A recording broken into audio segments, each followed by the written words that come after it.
Time now for your national headlines in your morning rush. Tension and uncertainty continues to mount between the U.S. and Iran this morning. The U.S. is investigating attacks on 4 foreign oil tankers. While Iran has not been specifically blamed, officials are calling it a coordinated sabotage attack. Denver voters are rejecting a measure to decriminalize magic mushrooms. The ballot measure was defeated yesterday with 52% of voters rejecting it. Oregon is considering a similar initiative. Well, let's just run you through what's happening right now. So to be clear, the storm is over the Bahamas still at this hour. Grand Bahama Island, Freeport's a well-known city.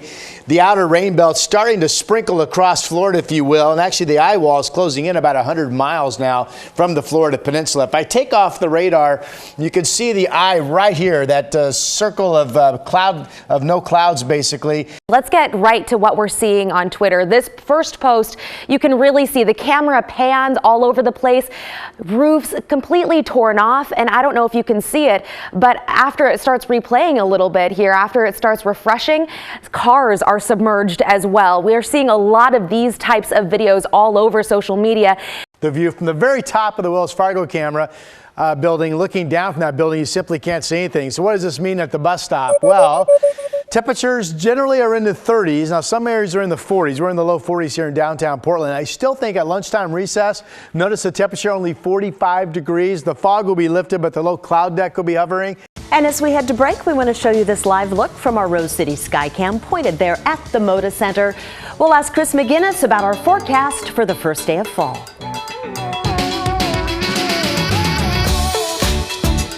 And we absolutely loved Hawaii, but we really missed the 4 seasons of Oregon. Change of season for sure. I love summer, but I like the change.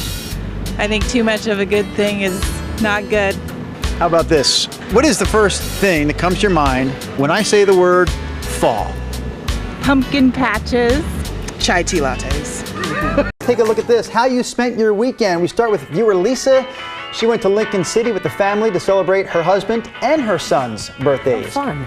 And then Ruth, suited up in pink, Race for the Cure was over the weekend. She did that with her best friend and her goddaughter. And finally, Taylor took her dog Arrow out to the 1,000-acre dog park to enjoy the sun on Saturday. Just click the camera just right for that jump in the air. Keep sending us your photos. Just use the hashtag KGW Sunrise. We're back after this. This is such a heavy topic, but it's so important. How did you get Lincoln on your radar?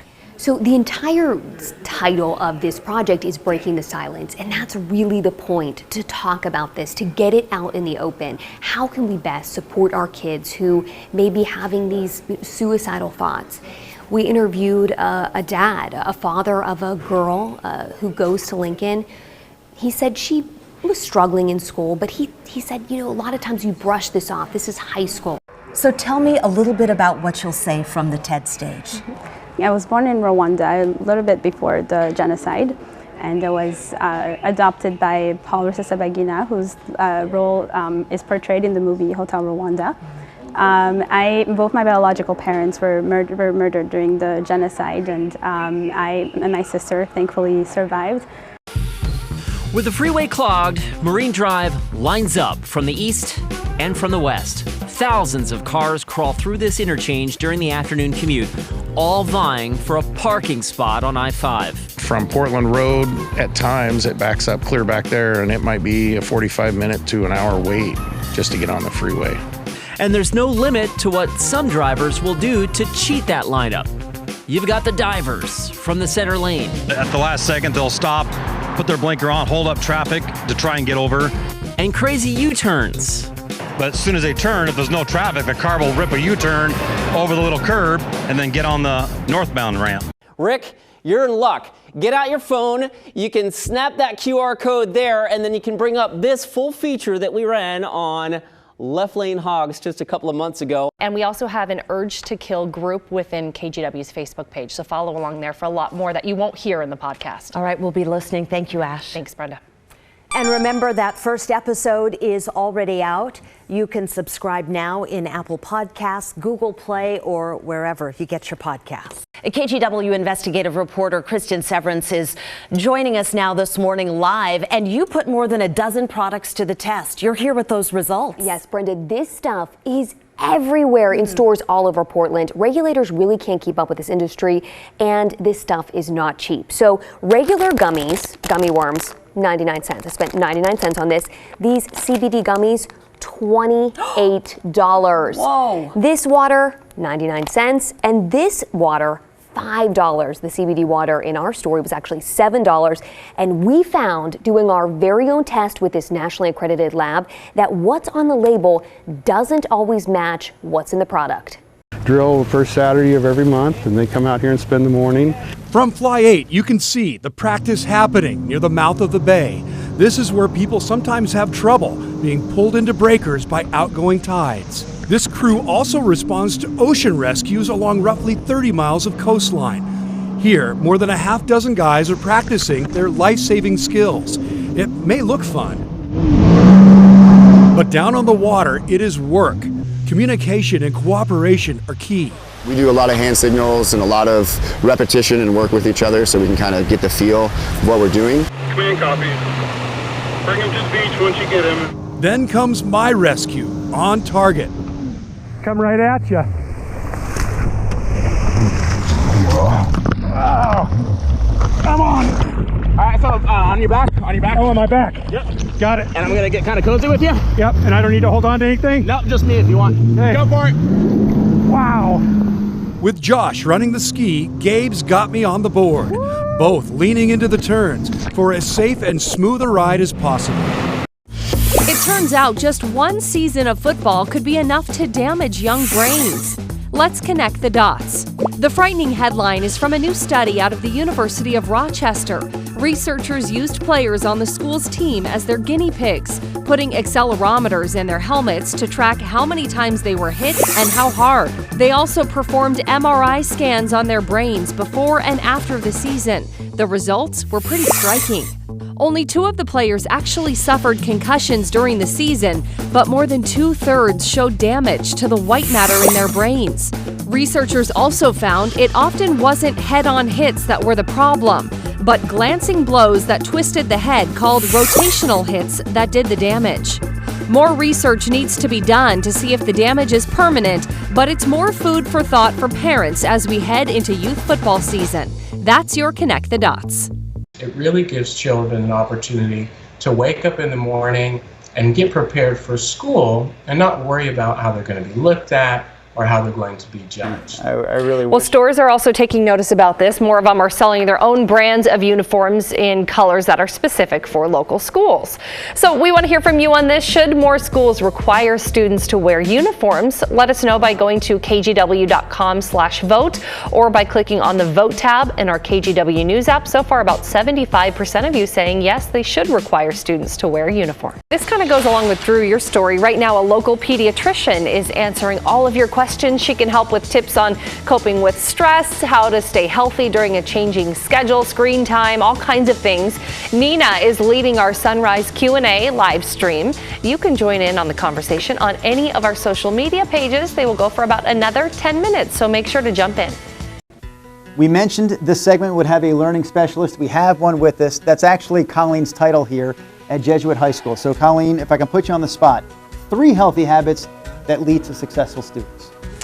Well, you're not going to go wrong if you focus on sleep, nutrition, and good homework habits. Why is it important for students to get that good night's sleep?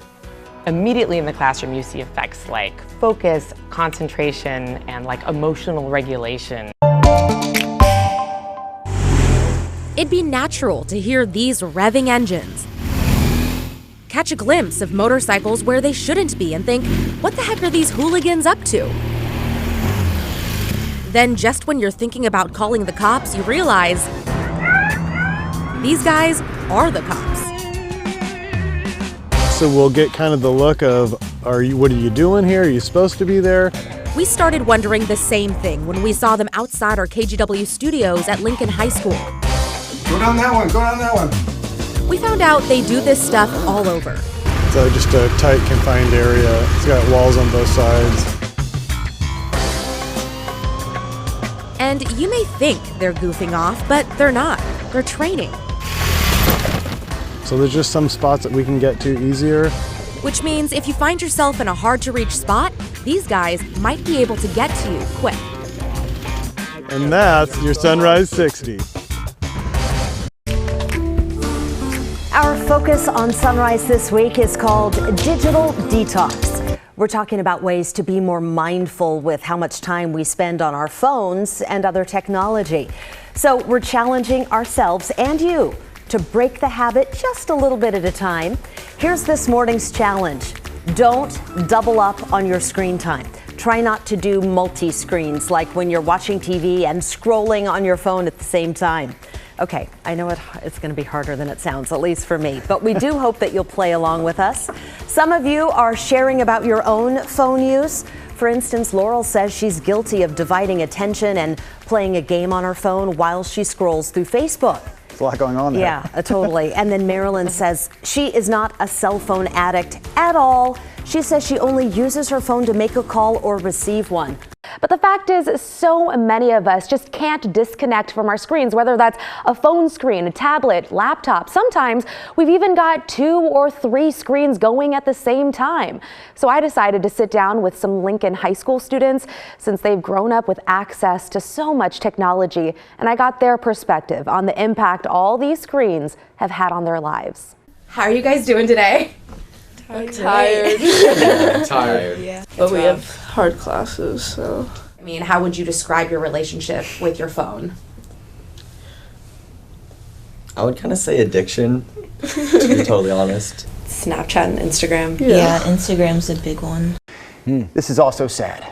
We are going to check our screen times. This is Drew's. Thank 5 you. hours a day. Yeah, I looking see at the the numbers. phone. I see the numbers, Nina. Because you won, my friend. But when was that? Yesterday? 5 hours? This was last week. I'm averaging Last 5 week. All hours right. plus a day All right. on my phone. Checking sports scores. A lot of that is that, yes. This week, we love Tigard. And lots of you chimed in on our Facebook page, voting best places to eat, best coffee, best parks. Community and conversation. And if you love where you live, those are usually at the heart of why.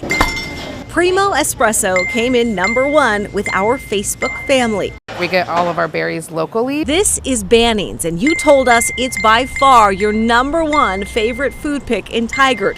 And the couple who started it as newlyweds in 1979 is the cutest ever. Starting our day in Tigard right here in downtown on historic Main Street. I've already been told to check out the Tigerville Station Pub and Grill. Not a lot of people out because it's raining, but I bet you if we go into here, this is the Symposium Coffee House. Used to be a feed store. I've already found that out. That's pretty cool. We're looking for people who grew up here, and we're going to find out why they love their hometown. I feel like Tigard has been this tucked away pocket of serenity for a very long time, and I've absolutely loved living here and watching it grow. So Tigard is a great place to start, not only for the history or local Main Street feel that we've shown you all week, but what truly sets it apart are the nature parks and trails and wildlife that you can experience just off Highway 99. We got hundreds of you on Facebook telling us your favorite place to get off the beaten path is Cook Park. And Gretchen Mills gave it such a good shout out on Facebook. I asked her to show me around the place she's called home for decades. So you've lived here in this neighborhood for how many 36 years? 36 years. Yeah. Why do you like this spot?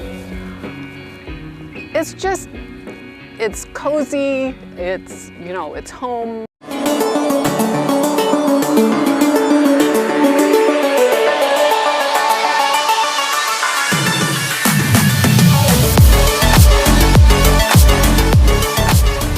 I grew up in a small town of less than 2,000 people, and this neighborhood feels like a small town. My autistic son lives in this neighborhood. He lives just a block and a half from me. I feel so good that he goes to the grocery store or goes to the barber shop or goes to a restaurant and people know who he is. Here's the thing. When I was touted as the first African-American female police chief, that carried a lot of, it means something, right? It absolutely means something. But initially, it can work or it did work against me, because now you got people saying I got the job because I'm an African American female. What was it like to be the first woman on the air talking sports in the Rose City? How were you greeted? Not very well. Not very well. I'm grateful that there was no social media at the time, because I would have gotten my head handed to me. Why do you think the viewers were so opposed? I don't think they liked the idea of a woman sitting in their living room with them, so to speak, and delivering sports in a way that they weren't used to. There's a gender pay gap. Is that true? You know, it really depends upon how you look at it. It does show research that the union actually commissioned that men are in the higher paying jobs, more men in the higher paying jobs at Fred Meyer than women are. But when a man and a woman are in the same position, they're actually paid the same. We're going to break it down and show you here. This is the two different pay scales for different jobs that Fred Meyer pays. Schedule A and Schedule B. A makes more money than B. There are mostly men in Schedule A jobs like grocery, produce, and liquor. They make $17.20 an hour, while women are more likely to work in lower paying Schedule B jobs like bakery and deli. They're making $13.50 an hour. Those are some of your headlines. And hey, jump online to Facebook and Instagram. We are going to be talking about this big boycott of Fred Meyer stores that the union employees are asking for in exchange to support them during their contract talks. We want to know if you would boycott Fred Meyer to support employees or not. Hello, everyone. Welcome to Sunrise Extra on your Monday. How is everyone doing today? Doing good. Had a good weekend. Fine. Yes, a very good weekend. Really? Now it's fall. Did you not? Yeah, it was fine. It was okay. It wasn't a great weekend. I'm a huge Downton Abbey fan, so I went and saw the new Downton Abbey movie yesterday. I actually thought there was a misspelling there. Downtown Abbey. Drew just got Netflix this weekend, That's and true. so he's never known what anyone talks about. Exactly. And now you're into Stranger Things. Yeah, that's true. That was the Binge best part of my watching. weekend. It's super we fun. saw, well, I only saw 7. My kids saw 9 episodes of Stranger Things, Yeah. starting with the first one. Very good. I love that. Very Yeah, good. it's a good so series. fun. Okay, one of the big stories, our biggest story today is the continued contract talks between the union of grocery store workers and stores like Fred Meyer. Now, this union covers stores like Safeway, Albertsons, and Fred Meyer, but it seems to be old Freddy's that continues to be the sticking point with a lot of the workers. A lot of people are weighing in on this. Sally Lavelle Clark says, yes, I will boycott as a customer. Let's see, Ariel says, yep. IBEW Local 48 Union and their families. Larry says yes. Kathy says yes. Yvonne says yes. Melissa says no. Chris says no. I do not support unions. So, you know, a lot of people. Yeah, because a lot of the workers are saying that, you know, yes, there are these two pay scales, but why would, you know, both of them are stocking shelves and both of them are dealing with customers. So in that essence, a lot of the workers are saying they should be paid the same. Come over here and look at this. We posted a poll on Twitter earlier this morning asking, will you boycott Fred Meyer like the workers union is asking to support their contract talks? Again, no strike has actually happened yet. I had to pick something to show you the votes so far. We have 170 votes coming in, 56% of you saying yes, you will boycott the store, and 44% saying no. Jerry Connor says, I've gone to Fred Meyer for 50 years. I won't stop now, but I will take a break until the contract talks are over. I want to give you a look at how this story is resonating on Facebook. Just in the past 57 minutes, this has reached almost 7,000 people with about 100 comments here, and we've kind of laid them out much easier for you to look at. Sarah says she's 1,000,000% in. She will boycott. Penny, nope, still going to shop there. Virginia, women pay the same for rent, mortgage, utilities, groceries, clothing, and fuel. Why should they get paid less? And according to what we're seeing on our feeds right now from you guys, there are a lot of people that said they will not shop Fred Meyer until this is settled. They say Winco, Whole And you know what? Foods. That just reminded me of something. I was in Whole Foods on Friday. Let me show camera Grant here. Whole Foods has this up in their elevators, bragging about our starting wage begins at $15 an hour. Wow. Open to all team members in the U.S. They're doing a big hiring thing Time to join Team Whole Foods Market. We could keep this going based on public interest, but we can't keep this going because we have to move on with our day. We've got I know. Today's Show cut-ins we coming just up. have so many hundreds of comments. So keep them going. We've got that poll on Twitter. Let me know your comments on Facebook because this is just getting started this week. Again, that meeting later in the week between the two sides, the union and Kroger. So we'll see what happens. We may be talking about this again if something happens. So guys, have a great Monday. We'll see you later. Bye.